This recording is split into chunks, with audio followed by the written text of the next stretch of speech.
कहानी की शुरुआत में हम ऐसी दुनिया को देखते हैं जहां आकाश, पृथ्वी और जल देवता रहते हैं।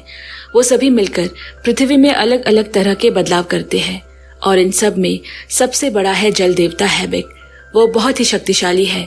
पूरे ब्रह्मांड में ऐसा कोई काम नहीं जो वो ना कर सके, लेकिन वो कभी इस दुनिया का राजा नहीं बना। जब उसकी दुनिया के पानी का रंग लाल हो गया, प्रमुख ऋषिमुनि ने बताया कि वक्त आ गया है देवताओं के राजा के चुनाव करने का। वो हेबेक को बताता है कि उसे इसके लिए पृथ्वी से 3 पवित्र पत्थर लेकर आने होंगे, जो कि पृथ्वी पर मनुष्य के रूप में रह रहे 3 देवताओं के पास है, और उसे ढूंढने के लिए एक नक्शा भी देता है। और ये भी बताता है कि धरती पर रह रहे युगों युगों से देवताओं के सेवक उसके इस काम में मदद करेंगे, लेकिन इतने वंश बाद वो अपने और देवताओं के बारे में भूल चुके हैं। उन्हें पहले उनके पूर्वजों के बारे में याद दिलाना होगा। हेबेक को नामसूरी के साथ भेजा जा रहा है क्योंकि वो इससे पहले भी एक बार धरती पर जा चुका है, इसीलिए वो उसका वहां ख्याल रख सकेगा। इसके बाद हम हेबेक की होने वाली पत्नी को देखते हैं, सोहा, जो कि एक नॉर्मल लड़की है, मगर वो किस तरह एक जल देवता की पत्नी बनेगी, चलिए देखते हैं। सोहा एक साइकियाट्रिस्ट है, लेकिन उसके क्लिनिक में नाम मात्र के पेशेंट आते हैं। उसका एक असिस्टेंट सांगू इस क्लिनिक को चलाने में उसकी मदद करता है, लेकिन इससे भी उसका खर्चा नहीं चल पाता। इसके अलावा उस पे काफी कर्ज भी है। सोहा चाहती है कि अपना सारा कर्ज उतार कर वो ये देश छोड़कर कहीं दूर चली जाए। तभी उसे याद आया कि कॉलेज में उसे एक लड़के ने डायमंड रिंग देकर प्रपोज किया था। वो उसे बेचकर अपना कर्ज उतारने का सोचती है और मन ही मन कल्पना करने लगती है। तभी हेबेक आसमान से उसके ऊपर आ गिरता है और सोहा बेहोश हो जाती है। पहली बार धरती पर उतरने की वजह से हेबेक के जादू में कुछ गड़बड़ी हो गई और वो बिना कपड़ों के खड़ा है। फिर वो सोहा के बैग से उसका क्लिनिक का यूनिफॉर्म पहन लेता है, लेकिन जाने से पहले वो सोहा को होश मिला देता है। सोहा ने उठकर देखा तो उसके बैग से कपड़े गायब हैं और वो डायमंड रिंग भी कहीं नहीं मिल रही। गुस्से में सोहा उस चोर को गाली देने लगी और ये सुनकर हेबेक चौंक जाता है। कोई एक भगवान के लिए ऐसी अभद्र भाषा का प्रयोग कैसे कर सकता है। वो उसके सामने जाने ही वाला था कि उसे याद आया कि उसके कपड़े ठीक नहीं, और वो वहां नामसूरी को सूट बूट में आते हुए देखता है और उसके साथ कपड़ों की अदला बदली कर लेता है। यहाँ धरती पर आने के बाद से ही उसका जादू काम नहीं कर रहा और उसका वो नक्शा भी कहीं खो गया है, इसीलिए अब उसे कहाँ जाना चाहिए नहीं मालूम। फिर नामसूरी अपने लिए कपड़ों का बंदोबस्त करने गया और हेबेक अपनी शक्तियों को जगाने की कोशिश करता है। तभी उसे सामने से सोहा आती दिखी। वो उसकी मदद के बदले में पूछना चाहता है कि उसे क्या चाहिए।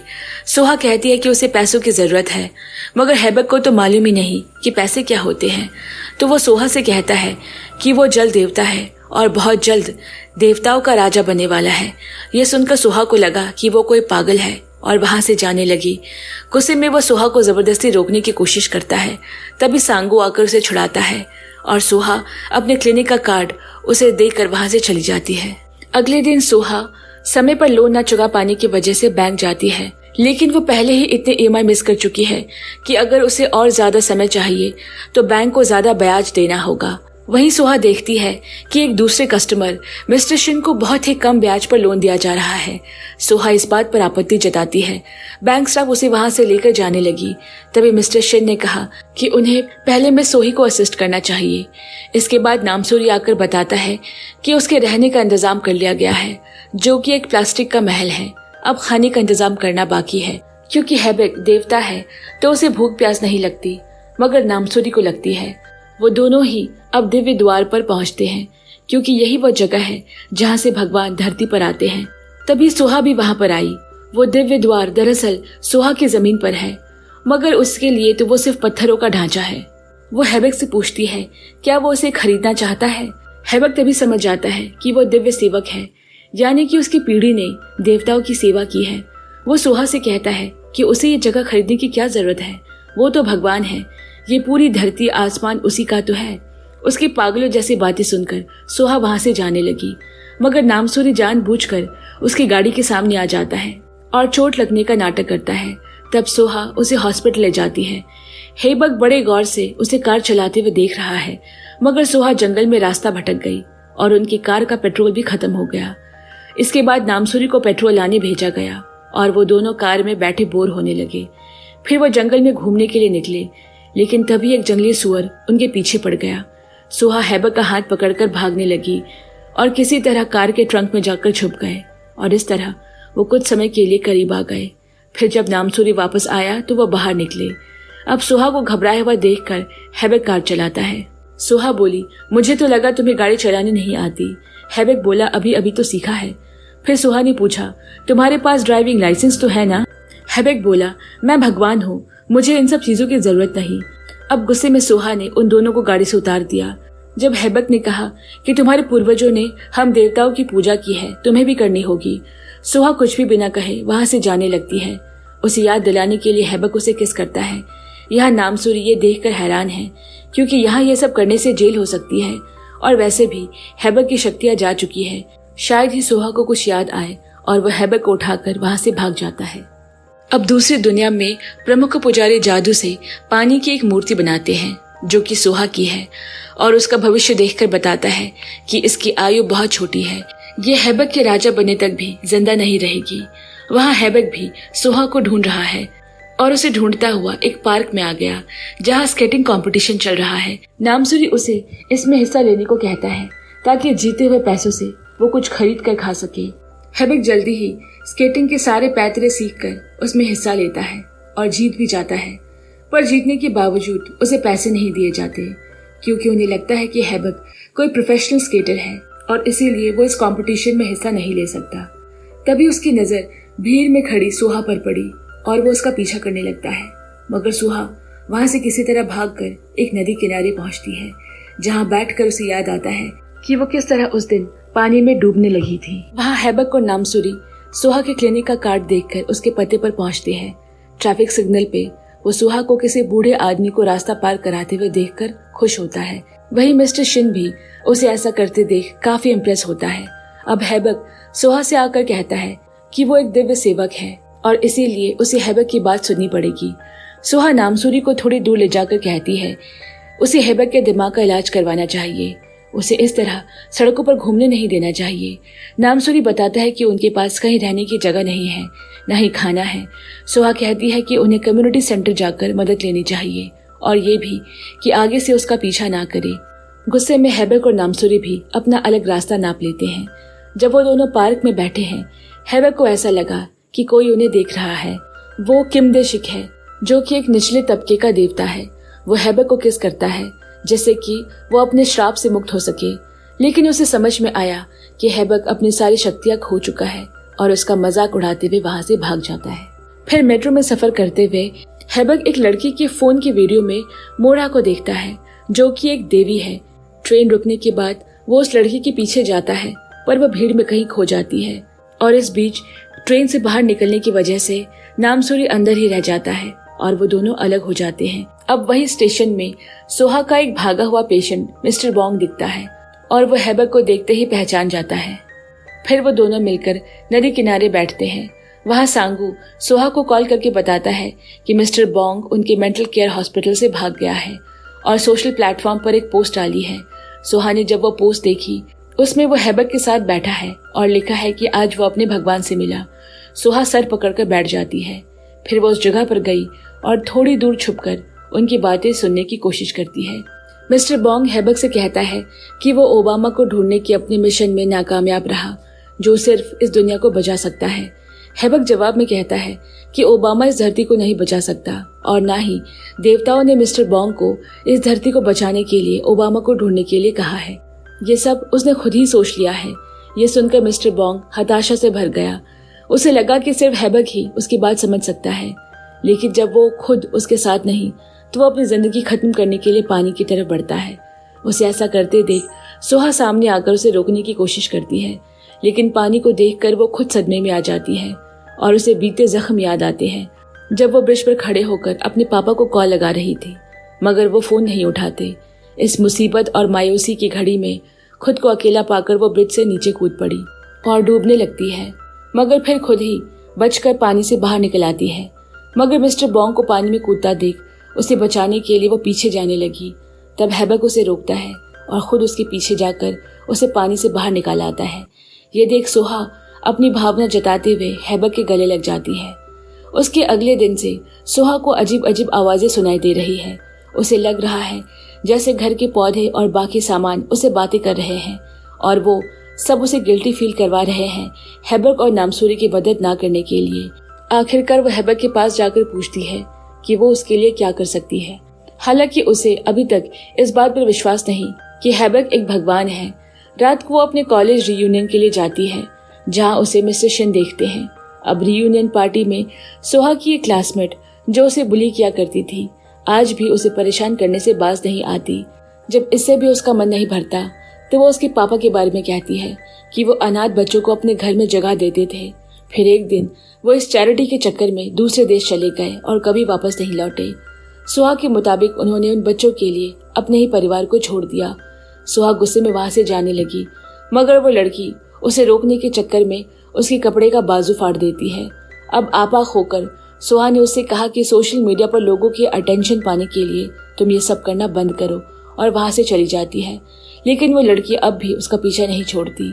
तब हेबक आकर उसे बीच में रोक देता है और सोहा को अपनी कोट उतार कर देने के बाद वो टैक्सी करके उसे वहां से ले जाता है। फिर वो नदी किनारे काफी दूर तक चलने के बाद कहीं आकर बैठ गए। हेबक उसे अपने बारे में बताता है और सोहा चुपचाप उसकी बातें सुनती है क्योंकि अब उसे उसकी बातें सुनकर मजा आने लगा है। वो उसे कहती है कि क्या तुम मुझे ढेर सारे पैसे लाकर दे सकते हो। हेबक कहता है कि मैं पैसे, सोना, चांदी, हीरा सब ला सकता हूँ लेकिन अभी मेरी शक्तियाँ काम नहीं कर रही। तभी वहाँ बड़ी सी स्क्रीन पे मोरा का एडवर्टाइजमेंट आता है। हेबक उसे देखकर कहता है कि मोरा भी एक देवी है। सोहा बताती है कि वो सिर्फ एक एक्ट्रेस है। हेबक कहता है कि क्या वो उसे मिलवा सकती है। इसके बदले में जब उसकी शक्तियाँ वापस आ जाएगी वो उसे ढेर सारा पैसा देगा। अब अगली सुबह सोहा उसे मोरा के पास ले गई मगर मोरा उसे पहचानने से इनकार कर देती है और अपने गार्ड से कहकर उसे बाहर निकलवा देती है। झगड़े की आवाज सुनकर सोहा अंदर भाग कर आई तो देखा कि मोरा के बॉडीगार्ड्स ने हेबक को पकड़ रखा है। वो उसे छुड़ाने की कोशिश करती है मगर उल्टा उसे ही चोट लग जाती है। ये देखकर हेबक गुस्सा हो जाता है और वो उनसे लड़ पड़ता है। तब मोरा आकर उसे थप्पड़ मारती है जिसे देखकर सोहा गुस्से में कहती है कि तुम्हें लोगों से पेश आना नहीं आता, तुम्हें इलाज की जरूरत है और अपना कार्ड देकर कहती है मैं तुम्हारा इलाज मुफ्त में कर दूंगी और हेबक को लेकर वहां से चली जाती है। उनकी वहां से जाने के बाद मोरा एक और भगवान बैरियम को कॉल करती है और कहती है कि हेबक धरती पर आ चुका है। लगता है देवताओं का राजा चुनने का वक्त आ गया है और वो दोनों तय करते हैं कि वो उसे पवित्र पत्थर नहीं देंगे। अब अगले दिन सोहा हेबक का इलाज करवाने उसे किसी अच्छे साइकियाट्रिस्ट के पास ले जाती है। जब हेबक को यह मालूम हुआ तो उसे बहुत बुरा लगता है कि सोहा उस पर यकीन नहीं करती और वो आगे का सफर अकेले तय करने की सोचता है। वहां से सीढ़ियों से नीचे उतरते वक्त सोहा को कोई किडनैप कर लेता है और उसे बिल्डिंग की छत पे ले जाकर नीचे फेंकने की कोशिश में दोनों में हाथापाई हो जाती है। ये देखकर नीचे खड़ा नामसूरी हेबक को फोन करता है। पहले तो उसे कुछ समझ नहीं आता लेकिन फिर वो सोहा को अपनी आंखों के सामने गिरते हुए देखता है और उसे बचाने के लिए बिल्डिंग का शीशा तोड़कर कूद पड़ता है। अचानक एक पानी का गोला सोहा के इर्द गिर्द तैयार हो जाता है और नीचे गिरने से पहले सोहा हेबक की बाहों में होती है। सोहा हैरानी से हेबक की तरफ देखती है। वो कहता है कि मैंने पहले ही कहा था कि मैं एक भगवान हूँ। उस शाम सोहा दोनों को अपने घर ले आती है जहाँ वो साथ में रहना शुरू करते हैं और धीरे धीरे सोहा को हेबक की बातों पर यकीन होने लगता है। अगले दिन मोरा हेबक और नामसूरी को बातें करते हुए सुन लेती है। उसे पता चलता है कि हेबक की सारी शक्तियाँ जा चुकी है। अब जब हेबक मोरा के पास पवित्र पत्थर को लेने आता है वो ये कहकर मना कर देती है कि वो एक बिना शक्ति वाले भगवान को अपना राजा नहीं मान सकती, इसीलिए मैं वो पत्थर नहीं दूंगी। हेबक उसे समझाने की कोशिश करता है कि ये बस कुछ ही दिनों की बात है पर मोरा नहीं मानती। वहाँ मिस्टर शिन भी सोहा से मिलने आता है क्योंकि वो उसकी जमीन को खरीदने में दिलचस्पी रखता है जिसकी कीमत वो 7 गुना तक देने को तैयार है। सोहा की तो खुशी का ठिकाना नहीं रहता। सोहा ये बात सांगू को बताती है और वो दोनों अमीर बनने का जश्न मनाते हैं। यहाँ हेबक कोरियन सीखने की कोशिश कर रहा है क्योंकि मोरा ने उसे काम दिया है कि वो उसके सोशल प्लेटफॉर्म की प्रोफाइल से सारे नेगेटिव कमेंट्स के रिपोर्ट उसे करे, तभी वो उसे पवित्र पत्थर देगी। असल में ये सिर्फ मोरा का एक बहाना है हेबक को टालने का। उस रात सोहा देर से घर आती है तो हेबक बाहर खड़े होकर उसका इंतजार करता है और उसके आने पर वो उसे बताता है कि वो कोरियन भी सीखने लगा है और दोनों का नाम एक पत्थर की दीवार पर लिखता है। कुछ दिनों बाद हेबक मोरा के बहानों से परेशान होकर सोहा और नामसूरी के साथ एक लॉन्ग ड्राइव पर जाने के लिए निकलता है। सोहा उसे एक बेहद खूबसूरत बीच पर ले जाती है जहाँ खुले आसमान के नीचे वो दोनों लेटे हुए हैं। सोहा कहती है कि वो ऐसे बीच पर जाना चाहती है जहाँ का पानी गुनगुना हो और उसके इमेजिनेशन में हैबक भी आता है ताकि उसे अकेलापन महसूस ना हो। थोड़ी देर बाद वो उसे सॉरी कहता है, मगर सोहा को समझ नहीं आता कि वो ऐसा क्यों कह रहा है। असल में हैबक ने किसी आदमी को सोहा की कार का ब्रेक खराब करते हुए देख लिया था, मगर वो उसे इसीलिए कुछ नहीं बताता ताकि पिछली बार की तरह इस बार भी सोहा को बचाने के लिए उसकी शक्तियाँ वापस आ जाए। और वापसी के वक्त वो ड्राइवर सीट में बैठ जाता है, तेज गाड़ी दौड़ाने लगता है। इस बीच जब सोहा को पता चला कि कार की ब्रेक फेल हो गई है, वो बहुत डर जाती है। तभी हैबक कार को एक बंद टनल में ले जाता है जिसके दूसरे छोर पर 2 ऑयल ट्रक खड़ी है। अब उनके पास एक ही रास्ता बचा है कि वो कार से बाहर कूद जाए। फिर हैबक कार का सनरूफ खोल देता है और सोहा को अपने साथ ऊपर खींच लेता है। कार की स्टीयरिंग नामसूरी के हाथ में है। दरअसल हैबक और नामसूरी मर नहीं सकते, जबकि सोहा तो इंसान है, उसे बचाना होगा। इतने में हैबक कार से कूद जाता है और उसके इर्द गिर्द फिर से पानी का गोला बनकर तैयार हो गया, जिससे इस बार भी वो हादसे से सुरक्षित बाहर निकल आए। और वहाँ ट्रक से टकराने के बाद नामसूरी भी वापस आ जाता है, लेकिन उसके चेहरे और कपड़ों पे कालिक पुती है। फिर वहाँ से निकलकर हैबक पुलिस स्टेशन जाकर उस आदमी की रिपोर्ट कर देता है और उस आदमी को भी वहाँ बुलाया गया। वो बताता है कि कुछ दिन पहले उसकी कार गलती से सोहा की कार से टकरा गई थी। सोहा ने इसकी रिपोर्ट इंश्योरेंस कंपनी वालों को कर दी, जिसकी वजह से उसे काफी फाइन चुकाना पड़ा था। जिस बात का बदला लेने के लिए उसने सोहा को बार बार मारने की कोशिश की। कभी छत से गिराया तो कभी कार की ब्रेक फेल कर दी, लेकिन वो हर बार बच जाती। अब यहाँ सोहा हैबक का शुक्रिया अदा करती है 2 बार उसकी जान बचाने के लिए, लेकिन हैबक को उसका शुक्रिया नहीं चाहिए। उसे तो मोबाइल फोन, अच्छा खाना और अच्छे कपड़े चाहिए। सोहा उसके लिए अच्छा खाना बनाने की कोशिश करती है, लेकिन उसे खाना बनाना नहीं आता, जिसके बाद उन्हें नूडल्स खाकर गुजारा करना पड़ता है। यहाँ हैबक इतना तो समझ गया है कि उन्हें सोहा के हाथ का खाना नसीब नहीं हो सकता, इसीलिए अब हैबक टीवी देखकर खाना बनाना सीखता है और जल्द ही 5 स्टार से भी बेहतरीन खाना बनाकर परोस देता है, जिसे देखकर सोहा की आंखें फटी की फटी रह जाती है और वो तीनों बहुत अच्छा समय साथ बिताते हैं, जिसके लिए सोहा उसका शुक्रिया करती है। अब अगले दिन बैरियम कॉल करके हैबक को मिलने बुलाता है। नामसूरी उसे कहता है कि बैरियम से मिलने से पहले उसे अपनी शक्तियाँ वापस पानी होगी, लेकिन हैबक अपनी शक्तियाँ पाने के लिए बार बार सोहा की जान को खतरे में नहीं डाल सकता। अब उनकी ये सारी बातें सोहा सुन लेती है और वो समझ जाती है कि कल गाड़ी का ब्रेक फेल पता होने के बावजूद हैबक ने जानबूझकर सोहा की जान को खतरे में डाला। वो हैबक पर बहुत नाराज होती है। वो पूछती है कि एक भगवान इतना स्वार्थी कैसे हो सकता है।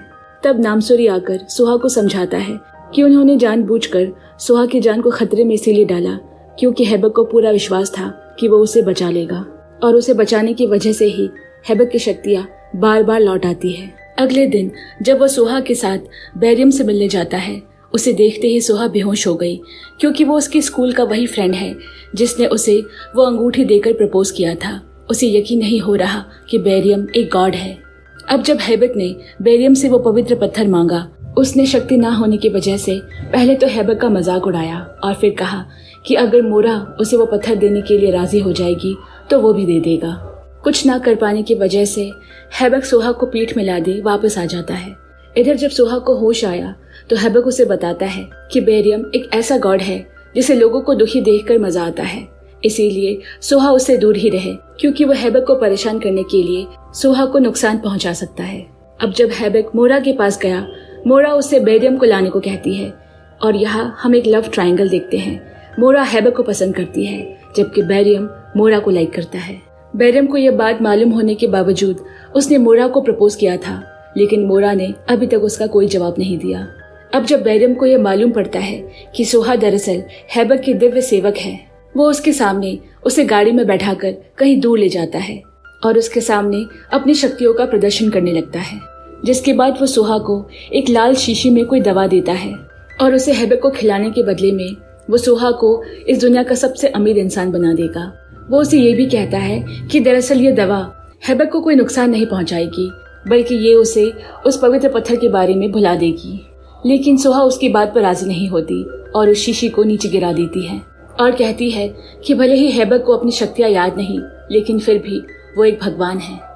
तभी हैबेक मोरा और नामसूरी के साथ वहाँ पहुँच जाता है और बैरियम उसे उकसाते हुए कहता है कि वो देखना चाहता है कि सुहा को मुसीबत पे पड़ता देख हैबेक की शक्तियाँ वापस आती है या नहीं। और इतना कहकर वो सुहा को मुसीबत में डाल देता है और हैबेक से कहता है कि अगर उसने सुहा को बचा लिया तो वो उस पवित्र पत्थर को उसे देने के बारे में सोचेगा। और इस तरह एक बार फिर हैबेक की वजह से सुहा खतरे में पड़ जाती है। लेकिन इन सब के बीच हैबेक शांत खड़ा है, उसके दिमाग में कोई बात चल रही है। वो उन दोनों से पूछता है कहीं उन्होंने उस पवित्र पत्थर को खो तो नहीं दिया। ये सुनकर बैरियम के होश उड़ जाते हैं। उसने नहीं सोचा था कि हैबेक को सब पता चल जाएगा और इसलिए वो सुहा को भी छोड़ देता है। यानी कि उन दोनों ने ही वो पवित्र पत्थर कहीं खो दिया है और पकड़े जाने के डर से वो इतने दिनों से हैबेक का समय जाया कर रहे थे। इन सब के बीच सोहा बहुत थक चुकी थी। उसने गुस्से में बैरियम को एक जोर से थप्पड़ मारा और हैबेक को निराशा भरी नजरों से देखकर वहां से चली जाती है।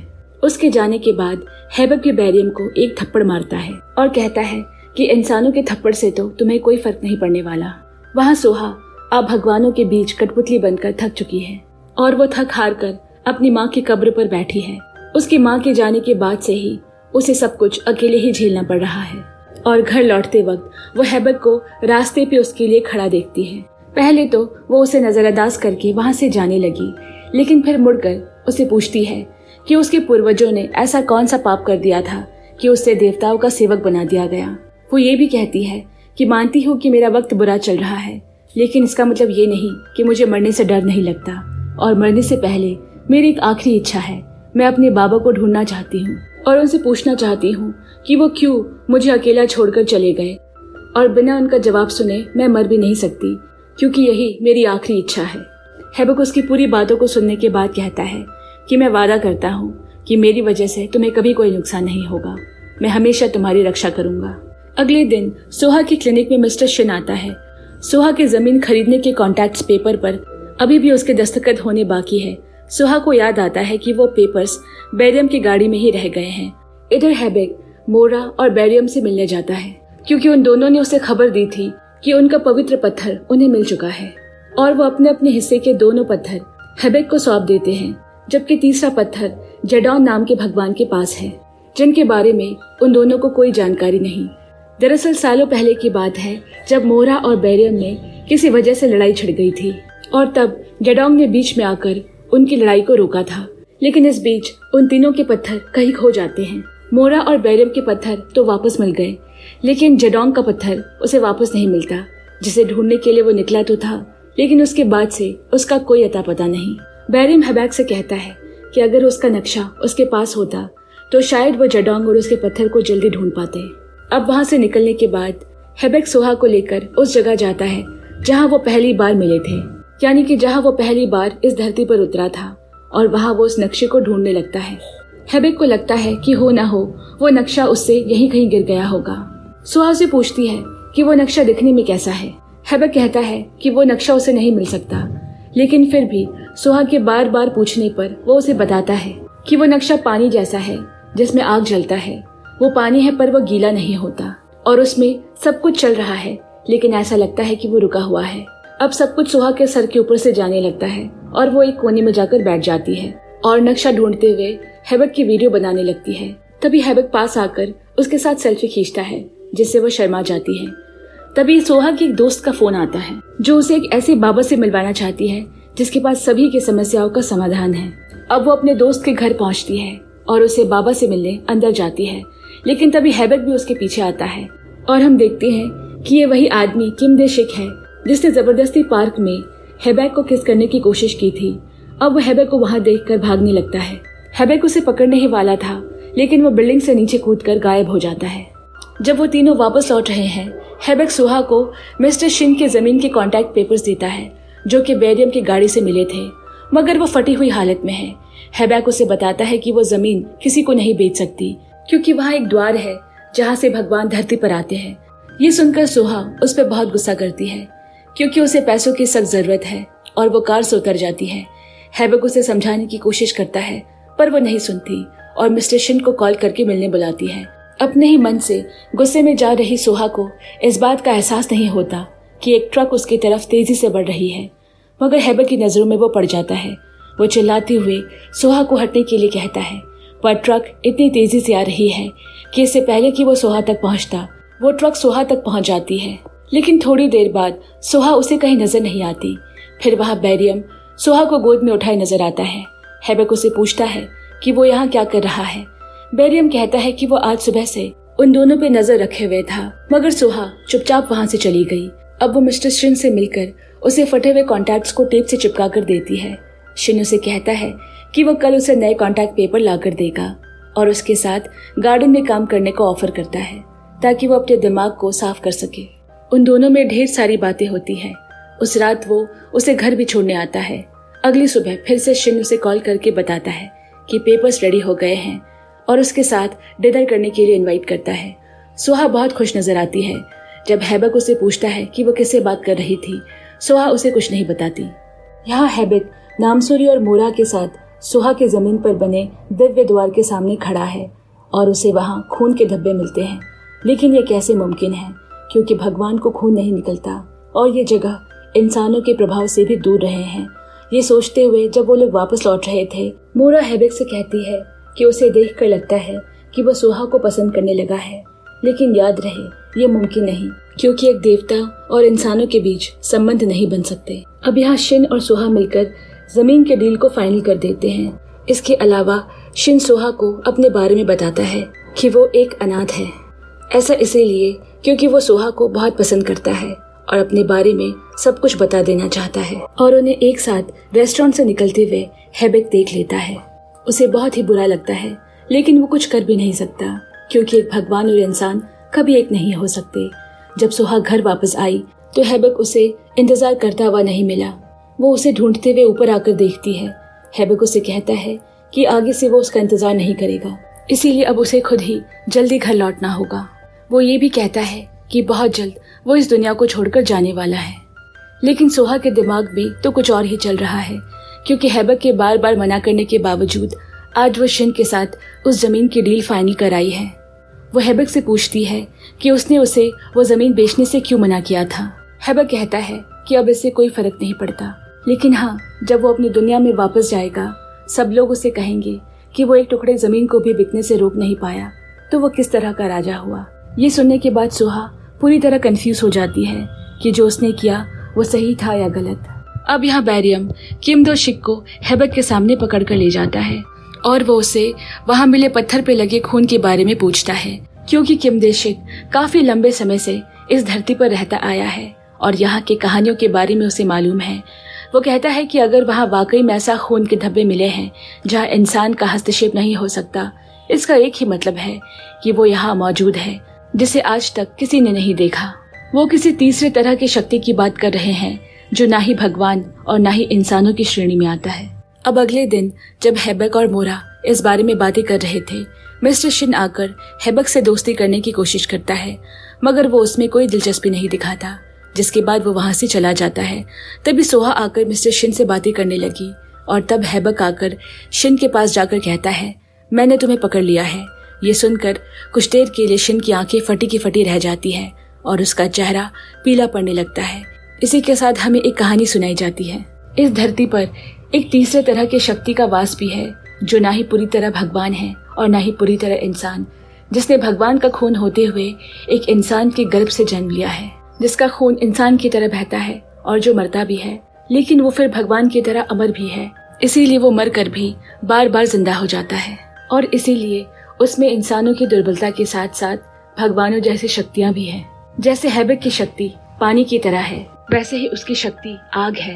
वो चाहे तो अपनी शक्तियों से बना भी सकता है और बिगाड़ भी सकता है। और वो आधा देवता और आधा इंसान और कोई नहीं बल्कि शिन है। पकड़े जाने के डर से शिन के माथे पर पसीना आ जाता है और वो वहाँ से चला जाता है। अब यह चारों बहुत परेशान हैं, क्योंकि अभी तक हेबेक की शक्तियाँ वापस नहीं आई है और उन्होंने शिन को पहचान लिया है, जो कि अर्ध देवता है और वो किसी भी वक्त हेबेक को नुकसान पहुंचा सकता है। और उन्हें ये भी लगता है कि तीसरे भगवान जडॉन के गायब होने के पीछे कहीं न कहीं शिन का हाथ भी हो सकता है। लेकिन हेबेक सोहा को लेकर चिंतित है, क्योंकि उसका शिन के साथ उठना बैठना है। यहाँ से निकलने के बाद वो सीधा सोहा के क्लिनिक उसे लेने जाता है, जहाँ से वो दोनों एक अम्यूजमेंट पार्क जाते हैं और बहुत अच्छा वक्त साथ बिताते हैं। अगले दिन भी सोहा के ऑफिस जाने के बाद हैबक उसे कॉल करके कहता है कि वो ऑफिस से अकेले ना निकले, वो खुद सोहा को लेने के लिए आएगा। अब यहाँ क्लिनिक में खुद शिन सोहा से मिलने आता है और उसे बताता है कि आजकल उसे नींद नहीं आ रही है, उसे अपना अतीत याद आ रहा है जो वो भुला चुका था। आगे वो ये भी बताता है कि किस तरह उसके माँ बाबा उसे एक मॉन्स्टर समझते थे और उसे अपने ही घर से बेदखल कर दिया गया। यहाँ शिन सोहा के चेहरे को गौर से देख रहा है। उसके चेहरे पर किसी भी तरह का डर नहीं है। इसका मतलब साफ है कि हैबक ने अभी तक सोहा को शिन के बारे में कुछ नहीं बताया। शिन आगे बताता है कि एक भले आदमी ने उसे गोद ले लिया था और आज वो जो कुछ भी है उसी की वजह से है। सोहा उसे कहती है कि वो एक अच्छा इंसान है और उसे अपनी अच्छाई कभी नहीं छोड़नी चाहिए। ये सुनकर शिन को बड़ा अजीब लगता है क्योंकि उसे तो हर कोई बुरा समझता है कि वो सब कुछ बर्बाद कर देगा, लेकिन सोहा की उसके ऊपर उम्मीद उसे हिम्मत देती है। अब शिन हैबक से मिलने जाता है और उसे कहता है कि वो भले ही भगवान का राजा होगा, लेकिन उससे शिन का कोई लेना देना नहीं। वो यहाँ खुशी और शांति से अपनी जिंदगी काट रहा है और उसका भगवानों के साथ जंग करने का कोई इरादा नहीं है। लेकिन हैबक को उसके बातों से कोई फर्क नहीं पड़ता। वो यहाँ कुछ पता करने आया है। इसके बाद वो शिन का कॉलर पकड़कर उसके निशान को देखकर पूछता है कि ये तो जडोंग का निशान है, ये तुम्हारे पास कैसे आया? लेकिन गुस्से में शिन कहता है कि उसे ये बताना जरूरी नहीं समझता। उन दोनों में लड़ाई शुरू होने ही वाली थी कि मोरा आकर उन्हें रोक देती है। तभी एक छोटी बच्ची वहाँ आती है जिसे शिन बहुत प्यार करता है और मोरा हैबक को लेकर वहाँ से चली जाती है। अब यहाँ सोहा क्लिनिक में हैबक का इंतजार कर रही थी। तभी सांगू आकर उसे याद दिलाता है कि आज उसकी माँ की डेथ एनिवर्सरी है। ये सुनते ही सोहा उदास हो जाती है और शाम को वो हैबक के साथ अपनी माँ की कब्र पर जाती है और उसे बताती है कि पापा के चले जाने के बाद माँ पूरी तरह शराब में डूब गई थी। जल्द ही उनका लिवर खराब हो गया और वो इस दुनिया से चल बसी। और उस दिन के बाद से सोहा की जिंदगी पहले जैसी नहीं रही।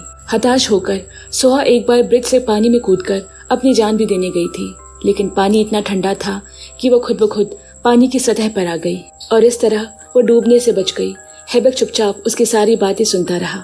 फिर एक दिन सोहा नामसूरी से पूछती है कि उस जमीन से हैबक का क्या लेना देना है। अगर वो जमीन किसी और के नाम हो गई तो क्या हैबक कभी राजा नहीं बन पाएगा?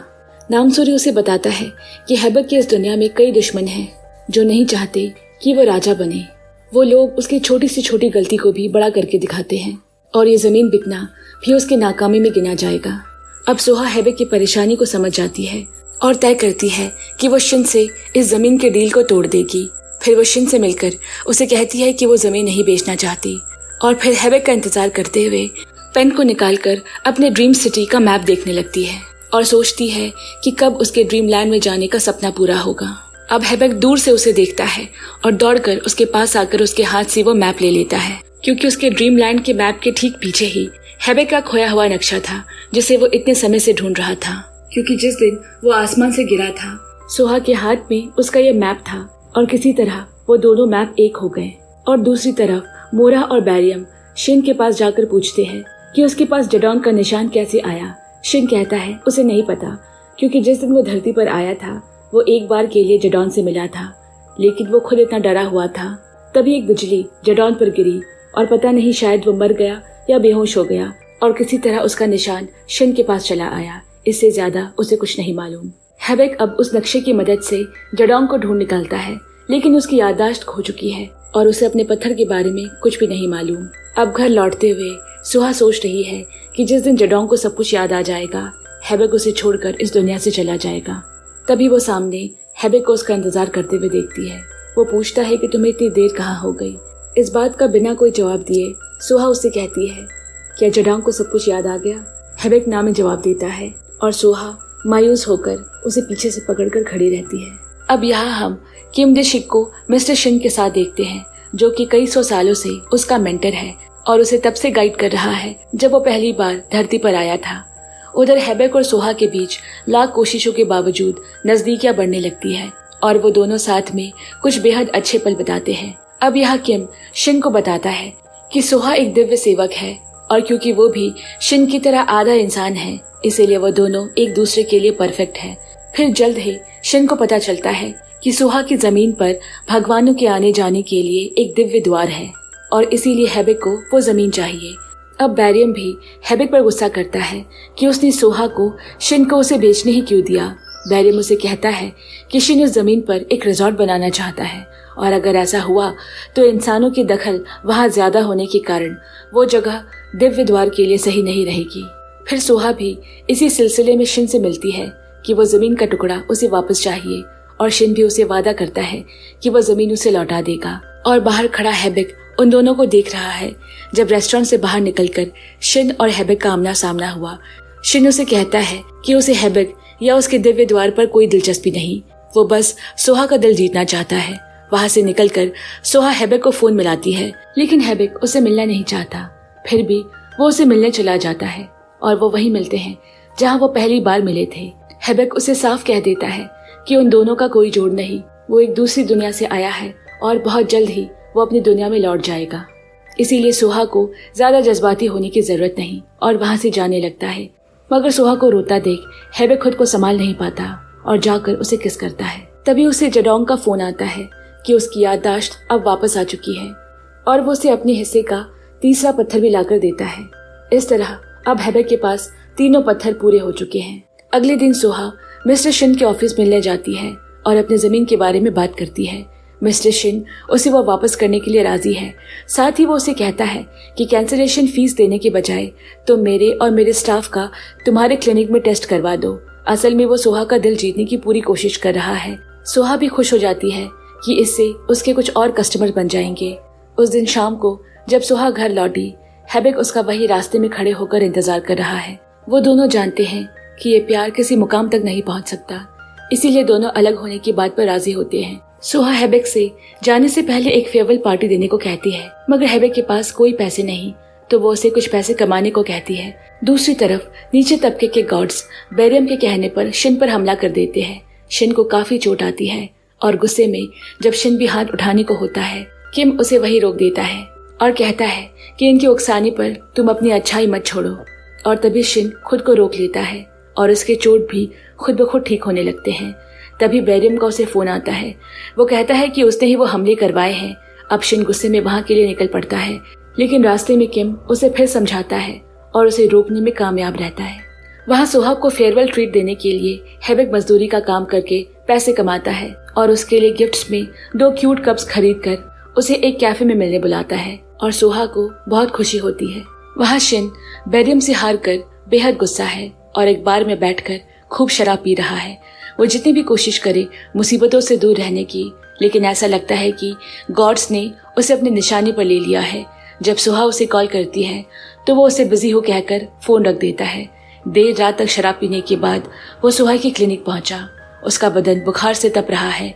सोहा उसे ठंडे पानी से पट्टी करने लगी और जब वो उसके शर्ट का कॉलर खोलने लगती है, शिन एकदम से चौंक उठता है क्योंकि उस जगह पर शिन का वो निशान है और वो सीधा उसे सोफे पर पटक देता है। तभी आवाज सुनकर हेबेक वहां पर आ गया और उन दोनों को इस हालत में देखकर गुस्से में शिन को एक थप्पड़ जड़ देता है और बिना उसकी पूरी बात जाने सोहा की तरफ मुड़कर इन सब का मतलब पूछता है। सोहा भी उसकी इस हरकत से नाराज होकर उसके सवालों पर कोई सफाई नहीं देती। अब गुस्से में हेबेक ने भी काफी शराब पी ली और वह बैरियम से अपना दुख बांटने लगा। वो ये भी कहता है कि वह सोहा से प्यार करता है और उसकी हरकतों से उसे काफी दुख पहुंचा है। उसकी इस हालत का फायदा उठाते हुए बैरियम उसके वीडियो बनाने लगा, लेकिन तभी गुंडे हेबेक को नशे में देखकर उसे मारपीट करने लगते हैं। तब बैरियम बीच में आकर उनसे लड़ता है और हेबेक को ले जाकर सोहा के पास छोड़ देता है। वह बैरियम मोरा को हेबेक के नशे वाली वीडियो दिखा देता है और बैरियम की गैर मौजूदगी में मोरा उसके फोन में हेबेक के कुछ और वीडियोस भी देखती है जिसमें वो कह रहा है कि वो सोहा से प्यार करता है। ये देखकर मोरा को बहुत गुस्सा आता है और वो तुरंत सोहा के घर के लिए निकलती है और वो उससे गुस्से में कहती है कि ये तो उसकी खुशकिस्मती है कि वो भगवान से बात कर रही है और ऊपर से वो उसे फंसाने की कोशिश कर रही है। वो शायद भूल चुकी है कि उसके पूर्वजों को सजा के तौर पर भगवानों का सेवक बनाया गया था। हेबेक उसे रोकने की कोशिश करता है, मगर मोरा सोहा को लेकर वहां से गायब हो जाती है और फिर वो उसे कहानी बताती है। कई 100 साल पहले हेबेक को एक इंसानी लड़की से प्यार हो गया था और आकाश देवता हेबेक की शक्तियों को खत्म करके भगवानों का राजा बनना चाहता था और इसीलिए उसने उस इंसानी लड़की का इस्तेमाल किया और लड़की भी लालच में आकर उसकी बातों में आ गई, जिस वजह से हेबेक के ऊपर एक श्राप पड़ गया। अब रानी माँ बताती है कि हेबेक के ऊपर से इस श्राप को खत्म करने के लिए उस लड़की की बलि देनी होगी। जब हेबेक को इस धोखे के बारे में पता चला, वो उस लड़की से कहता है कि वो उसे कभी माफ नहीं करेगा। वो लड़की अपनी सफाई में कहती है कि उसे नहीं मालूम था कि उसके ऐसा करने पर हेबेक को श्राप लग सकता है, और उसकी आंखों के सामने लड़की की जान ले ली गई। जब रानी माँ को इससे भी संतुष्टि नहीं हुई तो वो उसके परिवार को मारना चाहती थी। तब उस लड़की के पिता ने कहा कि अगर वो उनकी जान बख्श दे तो वो पीढ़ियों तक भगवानों की सेवा करेंगे, और इस सजा के तौर पर ही युगों युगों से सोहा का परिवार देवताओं की सेवा करता आ रहा है। अब मोरा सोहा से कहती है कि वो ऐसा दोबारा होने से रोक सकती है अगर वो हेबेक से दूर हो जाए और उसे उसकी दुनिया में वापस भेज दे, क्योंकि अगर दोबारा हेबेक का दिल टूटा तो वो इस बार अपने आप को संभाल नहीं पाएगा। जब सोहा घर आई तो वो हेबेक से काफी बेरुखी से बात करती है और उसे कहती है कि जब उसने उस इंसानी लड़की को अपनी आंखों के सामने मरने दिया तब हेबेक ने कुछ नहीं किया और वो उसे अपने घर से चले जाने को कहती है। लेकिन असल में सोहा ये सब मोरा के कहने पर कर रही है। अंदर ही अंदर उसे बहुत तकलीफ हो रही है। अगली सुबह हेबेक वापस अपनी दुनिया में जाने की ठान लेता है और नामसूरी को तैयारी करने को कहता है। सोहा के साथ आखिरी ब्रेकफास्ट कर उसका दिया फोन उसे लौटाकर वो वहां से चला जाता है और पीछे उदास सोहा को छोड़ जाता है। वहां मिस्टर शिन सोहा के क्लिनिक पर सेशन के बाद उसे डिनर कराने बाहर ले आता है और उसकी तरफ दोस्ती का हाथ बढ़ाता है। तभी वहां मोरा और बैरियम भी आते हैं। बैरियम उन दोनों को साथ देखकर बड़ा गुस्सा होता है, मगर सोहा उसे रोक लेती है। वहां से वापस लौटते हुए सोहा की नजर एक खिलौने पर पड़ती है, जिसे देखकर उसे हेबेक की याद आ जाती है। उसे वो खिलौना पसंद है सोचकर शिन उसे वो खरीद कर देता है। घर आकर उस खिलौने के सामने बैठकर सोहा हेबेक के दिए कप में कॉफी पीते हुए उसे याद करती है और उसी किताब को पढ़ती है जिसे हेबेक जाने से पहले पढ़ा करता था। उस दिन के बाद सोहा को पल पल हेबेक की याद आती है, लेकिन वो उसकी यादों से आगे बढ़ने की हिम्मत लेती है। वहाँ मोरा एक दिन शिन से आकर मिलती है और कहती है कि सोहा का अच्छे से ख्याल रखना। असल में वो चाहती है कि सोहा हेबेक को भूल जाए, इसीलिए वो शिन को सोहा के जितने नजदीक जा पाए जाने को कहती है। अब कुछ दिन बाद सोहा के क्लिनिक की बिल्डिंग का ओनर उसे क्लिनिक खाली करने को कहता है, क्योंकि उसका अभी तक का किराया बाकी है।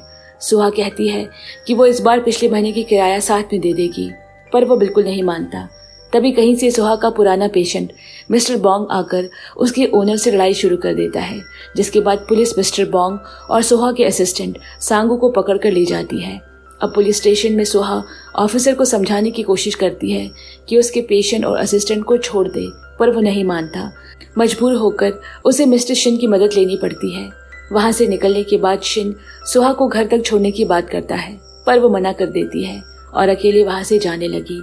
शिन उसके पीछे पीछे जाता है, ये देखने के लिए कि वो सही सलामत घर पहुंच जाए, और उसे फोन करके कहता है अगर वो कहे तो वो क्लिनिक वाली पूरी बिल्डिंग खरीद लेगा ताकि सोहा को आगे से कोई परेशानी ना हो। लेकिन उसका जवाब देने से पहले ही सोहा थम सी गई। वो शिन के सवाल का जवाब देना ही भूल गई और उसका फोन छूटकर नीचे गिर गया, क्योंकि उसके घर के मोड़ पर हेबेक खड़ा है। वो दौड़कर उसके गले लग जाती है और आंखों से आंसू बहने लगते हैं। जब शिन को सोहा के फोन से कोई जवाब नहीं मिलता तो वो उसके घर की तरफ आता है, जहाँ उसे उसका फोन गिरा पड़ा मिला। साथ ही वह हेबेक को उसके साथ देखकर छुप जाता है। अगले दिन नामसूरी सोहा को बताता है कि वो इस बार एक दूसरे मिशन से धरती पर आए हैं।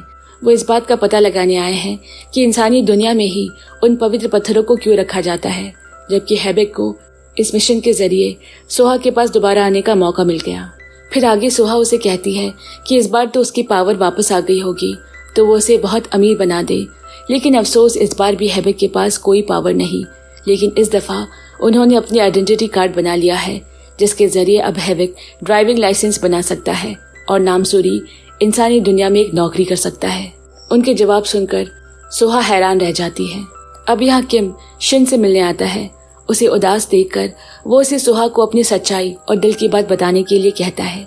अगर इसके बाद भी वो उसके लिए कुछ महसूस नहीं करती, इसका मतलब कि वो एक दूसरे के लिए नहीं बने। अब एक दिन पार्क में जब हेबेक और सोहा टहल रहे होते हैं, किम एक बार फिर हेबेक को किस करके अपना श्राप खत्म करने की कोशिश करता है। उसे किस करने वाली बात सोहा को बड़ी अजीब लगती है और किम को इस बात का पता लगता है कि हेबेक के पास अब भी कोई शक्तियां वापस नहीं आई है। किम ये बात शिन को जाकर बताता है ताकि हेबेक की इस कमजोरी का फायदा उठाकर वो सोहा का दिल जीतने की कोशिश करे। तभी वह मोरा को आता देख किम उसके सामने से भाग जाता है। मोरा शिन से ये कहने आई है कि अब जरूरत पड़े तो जोर जबरदस्ती का इस्तेमाल भी करे हैबेक को अपने रास्ते से हटाने के लिए। तभी वह बैरियम आ जाता है और मोरा का हाथ पकड़ के ले जाने लगता है। इसे मोरा गिरने वाली थी कि शिन उसे बचा लेता है। इस बार गुस्सा होकर बैरियम शिन को एक घूंसा जड़ देता है और मोरा को लेकर वहां से चला जाता है। अब जब शिन सोहा से मिलता है, बैरियम बीच में आकर उसे वार्निंग देता है कि वो सोहा से दूर रहे। साथ ही वो सोहा से कहता है कि उसे बिना किसी के बारे में जाने इतना भरोसा नहीं करना चाहिए और सोहा को अपनी तरफ खींच लेता है।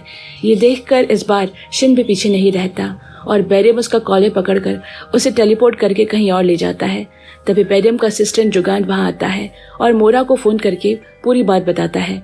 दूसरी तरफ सोहा भी होटल में हैबेक को कॉल करके बताती है कि बैरियम मिस्टर शिन को कहीं ले गए हैं और वहां उन दोनों में लड़ाई छिड़ जाती है। शिन के लाख कोशिश करने के बावजूद बैरियम उसे किसी पुरानी बात का बदला लेने के लिए लड़ाई करने के लिए उकसा ही लेता है। जैसे ही शिन बैरियम पर हमला करने जाता है, उसका असिस्टेंट जुगान बीच में आकर वो वार अपने ऊपर सह लेता है। ये देखकर शिन को बड़ी तकलीफ होती है और उसे एक पुरानी बात याद आ जाती है कि उसकी वजह से किसी की जान गई थी। तभी मोरा और बैरियम भी वहां पहुंचते हैं और उन दोनों को लड़ने से रोकते हैं। यहाँ सोहा को भी यह बात समझ आ रही थी कि शिन कोई साधारण इंसान नहीं है। अब मोरा हैबेक को बताती है कि जुगान दरअसल बोंगक्योंग का भाई था और बोंगक्योंग बैरियम के भाई की तरह था, जो कभी साई की तरह हमेशा उसके साथ रहा करता था। वह शिन को ये याद आने के बाद कि आज जिस जुगान को उसने घायल कर दिया था, बहुत समय पहले उसने उसके बड़े भाई बोंगक्योंग की जान ली थी। वो पश्चाताप की आग में जल रहा था। यहाँ सोहा को भी मालूम है कि शिन कोई बुरा आदमी नहीं है। सोहा को शिन के लिए परेशान होता देख हैबेक बहुत गुस्से में आ जाता है और उन दोनों की बहस छिड़ जाती है और हैबेक को उस लड़की की याद आ जाती है जिस इंसान से उसे पहली बार प्यार हुआ था। सबको उनके प्यार के बारे में पता चल जाने के बाद लड़की डर के मारे कहीं छिप गई थी और तब उस लड़की को ढूंढने के लिए हैबेक ने बैरियम से मदद मांगी थी, लेकिन बैरियम ने उसे साफ इनकार कर दिया था। अब हैबेक बैरियम से जाकर पूछता है कि क्या वो उस दिन उस लड़की को ढूंढने के लिए गया था। बैरियम बताता है कि उसने बोंगक्योंग को उसे ढूंढने के लिए भेजा था और वहीं उसकी मौत हो गई थी। उसे इस बात का आज भी अफसोस है कि उसने हैबेक की मदद क्यों की। अब कहानी पास्ट की दिखाते हैं। जब वो लड़की छिपी हुई थी तब छोटा शिन उसके पास था और जब रानी माँ के सैनिक बोंगक्योंग के साथ उस लड़की को लेने के लिए आए, शिन अपना गुस्सा संभाल नहीं पाता और जाने अनजाने में अपनी शक्ति की मदद से वो सबको मार देता है, जिसमें बोंगक्योंग भी शामिल था। और यही वजह है कि बैरियम शिन से इतनी नफरत करता है। और यहाँ हैबेक को भी अफसोस होता है कि उसकी वजह से बोंगक्योंग की जान चली गई। फिर बैरियम का असिस्टेंट जुगान ठीक होकर वापस आता है और उन्हें समझाता है कि इसमें किसी का कोई दोष नहीं, सारा दोष परिस्थिति का है। और मोरा बैरियम को लेकर वहां से चली जाती है। मोरा बैरियम के दुख को अनुभव कर सकती है और इसी वजह से दोनों करीब आ जाते हैं। ऐसा लग रहा है कि मोरा ने बैरियम के प्यार को अपना लिया है। फिर हम देखते हैं कि सोहा बाजार से ग्रोसरी खरीदकर वापस घर आ रही है जब किम उसे किडनैप करके ले जाता है। यहाँ हैबेक बाहर आया तो उसे गेट के पास रास्ते में सामान बिखरा पड़ा मिला, जिसमें सोहा का फोन भी शामिल है। और वहाँ किम सोहा को शिन के पास ले गया है क्योंकि उसे यकीन है कि ऐसे वक्त पर सिर्फ सोहा ही शिन को संभाल सकती है। शिन आपे से बाहर होकर उसे दूर रहने को कहता है, कहीं गलती से वो उसे भी नुकसान न पहुंचा दे, लेकिन सोहा उसे पीछे से पकड़ लेती है। और तब शिन को याद आता है कि एक बार किसी आदमी ने उसे इसी तरह रोकने की कोशिश की थी। सोहा कहती है कि उसे यकीन है कि शिन उसे नुकसान नहीं पहुंचा सकता क्योंकि शिन के पास एक बहुत खूबसूरत दिल है जो लोगों की मदद करना जानता है। तभी उसे ढूंढता हुआ हैबेक वहां आता है और सोहा को वहां से लेकर चला जाता है। अब अगले दिन जब हैबेक सोहा के क्लिनिक गया, वहां शिन पहले से मौजूद है, जो कहता है कि वो सोहा के लिए ज्यादा अच्छी पसंद है क्योंकि वो अमीर है और जब हैबेक इंसानी दुनिया को छोड़कर चला जाएगा तब शिन ही सोहा का ख्याल रखने के लिए पीछे रह जाएगा। लेकिन जब सोहा वहां आती है, हैबेक क्लिनिक की चाबी शिन को पकड़ाकर सोहा को लेकर वहां से चला जाता है। वो उसे दूर कहीं सनसेट दिखाने ले गया। सोहा कहती है कि ये वो जगह है जहाँ वो एक दिन अपनी फैमिली के साथ आई थी जब पापा और माँ में बहस हो गई थी क्योंकि पापा हमारी बजाय उन अनाथ बच्चों की चिंता थी जिन्हें वो घर छोड़कर आए थे। माँ को हमेशा लगता था कि बाबा अपने परिवार से ज्यादा उन बच्चों को समय देते हैं, लेकिन हैबेक को सोहा के साथ उसके फ्यूचर की चिंता है। सोहा ने कहा, आज में जीते हैं क्योंकि कल हमारे बस में नहीं, लेकिन आज तो है। अगली सुबह हेबेक सोहा के लिए ब्रेकफास्ट बना रहा है। उसी वक्त शिन सोहा के क्लिनिक की चाबी वापस करने आता है, क्योंकि कल उसने क्लिनिक बंद तो कर दिया था, लेकिन चाबी उसके पास रह गई थी। और सोहा उसे घर के अंदर बुलाती है। हेबेक फिर बताना शुरू करता है कि वो सोहा को कितनी अच्छी तरह जानता है, जैसे कि उसे खाना बनाना नहीं आता, वो कहीं भी सो जाती है और महीने में एक बार घर की सफाई करती है। उसका मकसद ही यही है कि शिन को ये दिखाना कि वो सोहा के कितने करीब है। जिस पे शिन सोहा से कहता है कि उसने सोहा के क्लिनिक का किराया कम कर दिया है, क्योंकि वो पूरी बिल्डिंग ही उसने खरीद ली है। ये सुनकर सोहा बहुत खुश हो जाती है। अब सामने बैठे हेबेक से सोहा की उत्सुकता बर्दाश्त नहीं होती। वो कहता है कि मैं देवताओं का राजा हूँ। शिन उसकी बातों पर गौर नहीं करता और सोहा से कहता है कि जमीन की डील कैंसिलेशन फीस के हिसाब से सोहा को शिन के गार्डन में साथ काम करना होगा। वो बस सोहा के साथ समय गुजारने का बहाना ढूंढ रहा है। अब ये सुनकर हेबेक भी साथ जाने को तैयार हो जाता है और सोहा की जगह गार्डन में काम करने लगा। वहीं खड़े शिन सोहा से कहता है कि उसने बचपन में हेबेक के बारे में बहुत सुना था। वो ये भी बताता है कि हेबेक के पास सारे देवताओं की शक्तियाँ एक साथ है, लेकिन वो किसी को जीवन दान नहीं दे सकता। वो शक्ति सिर्फ मेरे पास है। ऐसा कहकर शिन सोहा को रिझाने की कोशिश करता है, पर सोहा पर इस बात का कोई असर नहीं पड़ता और वो सोहा और हेबेक को साथ कुछ पल बिताते हुए देख रहा है। अब शिन के फार्म से घर आते वक्त उन्हें वहाँ मोरा मिलती है, जो दूसरी दुनिया का ऑर्डर लेकर आई है, जिसमें हेबेक को तुरंत वापस बुलाया गया है। फिर हेबेक और सोहा उसके जाने के बारे में बात करते हैं। उसके सामने तो सोहा बहुत हिम्मत वाली बनकर कहती है कि वो उसकी यादों के सहारे जिंदगी गुजार सकती है, लेकिन हेबेक के जाने के बाद वो इस बारे में सोचकर रोती है। जब अगली सुबह सोहा हेबेक को उठाने गई, वो दोनों तय करते हैं कि आज का पूरा दिन साथ बिताएंगे। फिर वो साथ घूमने जाते हैं। सोहा उसे उस जगह ले जाती है जहाँ से कूदकर वो अपनी जान ले लेना चाहती थी, क्योंकि एक समय में जब सोहा की माँ मर गई और पिता छोड़कर चले गए, उसे लगा था कि इस दुनिया में उसके लिए कोई नहीं।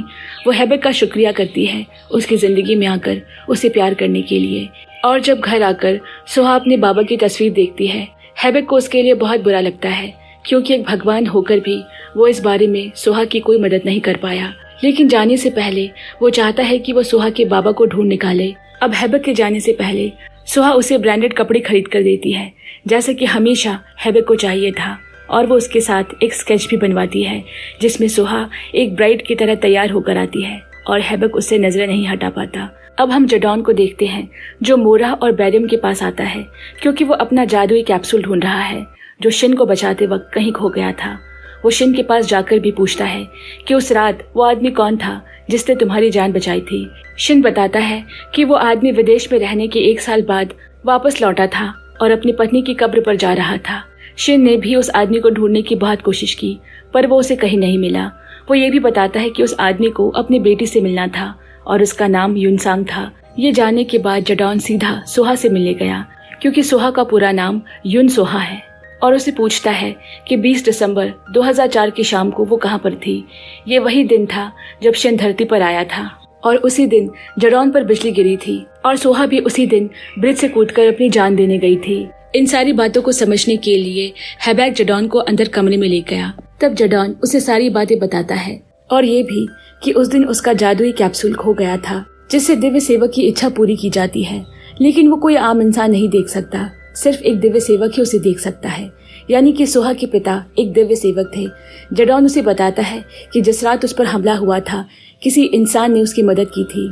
उस वक्त उसका पवित्र कैप्सूल उसके पास रह गया था, यानी कि सोहा के पिता एक दिव्य सेवक है और उसकी आखिरी इच्छा थी अपनी बेटी से मिलने की, और इसका मतलब वो भी वहीं होगा जहाँ उस दिन सोहा अपने आप को खत्म करने गई थी। अब हेबेक को सब समझ में आ जाता है कि उस दिन जब सोहा पानी में कूदी थी, उसके बाबा ने ही उसे पानी से ऊपर ढकेल कर बचाया था और खुद पानी में डूबकर मारे गए थे, लेकिन सोहा को इस बारे में कुछ नहीं मालूम। हेबेक को सोहा से उसके बाबा के बारे में की बातें याद आती है और वो उनकी डेड बॉडी निकालने पानी में चला जाता है। अब यहाँ शिन भी सोहा से आकर मिलता है, क्योंकि सोहा के बाबा ने ही उसकी जान बचाई थी और वो इसके लिए उनका आभारी है। और फिर हेबेक सोहा को नदी किनारे ले जाकर पूरी बात बता देता है। सोहा बहुत रोई, क्योंकि उसके जाने अनजाने में ही उसके बाबा ने उसके लिए अपनी जान दे दी, और इतने वक्त से वो अपने बाबा को ही गलत समझ रही थी। वो हेबेक से कहती है कि वो तो भगवान है, वो क्यों उसके बाबा को जिंदा नहीं कर सकता, और वो उसे समझा बुझा कर घर वापस ले आता है। अगले दिन सभी सोहा के घर पहुंचते हैं उसकी खबर लेने के लिए। हैबक बताता है कि वो बहुत दुखी है। वो सब मिलकर भी उसके बाबा का मृत शरीर नहीं ला पाए। हैबक तय करता है कि वो एक बार के लिए ही सही सोहा को उसके बाबा से मिलाकर रहेगा, लेकिन सभी उसे ऐसा करने से मना करते हैं, क्योंकि उसने अगर ऐसा किया तो वो अपनी दुनिया में कभी लौट नहीं पाएगा और हो सकता है कि उसका कोई अस्तित्व ही ना रहे। हैबक कहता है कि अगर मैं सोहा को दिया वादा ही पूरा नहीं कर पाया तो फिर मैं किस बात का राजा बनूंगा। सब कुछ जानने के बाद सोहा हैबक को ऐसा करने से रोकती है, क्योंकि वो एक बार तो अपने पिता को गवा चुकी है, पर अब हैबक को गवाना नहीं चाहती। हैबक उसके बात पर राजी हो जाता है और उसे भी वादा लेता है कि उसके चले जाने के बाद वो अपना ख्याल रखेगी और अपनी जिंदगी अच्छे से बिताएगी, और उसे उसी नदी किनारे लेकर आता है। सोहा को लगा था कि हैबक वापस अपनी दुनिया में जाने की बात कर रहा है, लेकिन वो तो सोहा को उसके बाबा से मिलाना चाहता है। जब सोहा को समझ आया कि वो क्या करना चाहता है, वो उसे रोकने की कोशिश करती है, पर हैबक उसे लेकर पानी में कूद जाता है और अपनी शक्ति से सोहा को उसके पिता के मृत शरीर तक ले गया, जहां सोहा आखिरकार अपने बाबा को आखिरी बार देख पाती है। जिसके बाद सोहा अपने पिता को श्रद्धांजलि देती है और हैबक का शुक्रिया अदा करती है। लेकिन इस काम को करने के बाद हैबक का नामो निशान इस दुनिया से मिटने वाला है। सोहा कहती है कि वो सब कुछ ठीक कर देगी। हैबक को कुछ समझ नहीं आता। तभी सभी वहां पहुंच जाते हैं और नामसूरी बताता है कि सोहा के पास एक तरकीब है। सोहा अपने बाबा के पास से वो जादुई कैप्सूल उठा लाई है, और क्योंकि सोहा खुद भी एक दिव्य सेवक है तो वो इस जादुई कैप्सूल के जरिए अपनी कोई भी एक इच्छा पूरी कर सकती है। सोहा मांगती है कि हैबक हमेशा दुनिया का राजा रहे, उसे कोई मात न दे सके, उसका अस्तित्व हमेशा इस दुनिया पर कायम रहे। अब जडौन जैसे ही उसकी इच्छा पूरी करने जाता है, तभी भगवानों की दुनिया से प्रमुख पुजारी वहां आ पहुंचे। उसी ने एक बार टैक्सी ड्राइवर के रूप में सोहा की हिम्मत बढ़ाई थी, और हैबक को भी उसकी पहली कमाई देने वाला वही था। वो कदम कदम पर उनके साथ देता आया है। वो उनसे पूछता है कि यहाँ क्या हो रहा है। मोरा उसे पूरी बात बताती है। तब पुजारी कहता है, क्या वो वाकई में सोहा की शक्तियों को इस तरह खर्च कर देगा? बैरियम कहता है, अगर ऐसा नहीं किया तो हैबक का नामो निशान मिट जाएगा और वो कभी अपनी दुनिया में लौट नहीं सकेगा। तब पुजारी बताता है कि हैबक ने धरती पर आने का अपना मिशन पूरा कर लिया है। हैबक हैरान होकर उसकी तरफ देख रहा है। वो कहता है कि उसे दूसरी बार धरती पर इस मिशन के लिए भेजा गया था कि जादुई कैप्सूल इंसानों की दुनिया में क्यों रखा गया है। ऐसा इसीलिए ताकि इंसान उसकी रक्षा कर सके, और इसके बदले में देवता इंसानों की रक्षा करते हैं। पुजारी कहता है, अगर हैबक अपने एक इंसान की ही रक्षा नहीं कर सकता तो वो पूरी दुनिया की रक्षा कैसे कर पाता? और उसका जवाब बिल्कुल सही था। इसीलिए पुजारी कहता है कि अब ना तो हैबक गायब होगा, और अब जब चाहे वो अपनी दुनिया में लौट भी सकेगा, और सोहा भी अपनी किसी और इच्छा की पूर्ति कर सकती है। और इतना कहकर वो गायब हो गया। सोहा मांगती है कि जब तक वो जिंदा है हैबक उसके साथ धरती पर रहे, और उसके मर जाने के बाद अपनी दुनिया में जाकर राजा बन जाए। यह सुनकर हैबक सोहा को गले से लगा लेता है। शिन थोड़ा उदास जरूर होता है, लेकिन वो सोहा के लिए खुश है। पुजारी जाते वक्त उसे ये भी बताकर जाता है कि शिन ने अपने जीवन में बहुत अच्छे काम किए हैं, और इसीलिए वो अपने श्राप से मुक्त हो सका है। अब यहाँ हैबक को एक बार अपनी दुनिया में लौटना होगा। वो सोहा से वापस आने का वादा करके चला जाता है। कुछ दिन गुजर जाने के बाद एक दिन काम से घर लौटते वक्त सोहा हैबक को ठीक उसी जगह खड़ा पाती है जहाँ वो हमेशा उसका इंतजार करता था, और वो दोनों खुशी से अपनी जिंदगी बिताते हैं। तो दोस्तों, आपको ये कहानी कैसी लगी हमें कमेंट करके जरूर बताएं, और वीडियो पसंद आई हो तो लाइक शेयर भी जरूर करें। और ऐसे ही के ड्रामास एंड वेब सीरीज के नोटिफिकेशन पाने के लिए हमारे चैनल को जल्दी से सब्सक्राइब कर ले। तो जल्द ही मिलते हैं एक और मजेदार कहानी के साथ। तब तक के लिए बाय बाय फ्रेंड्स।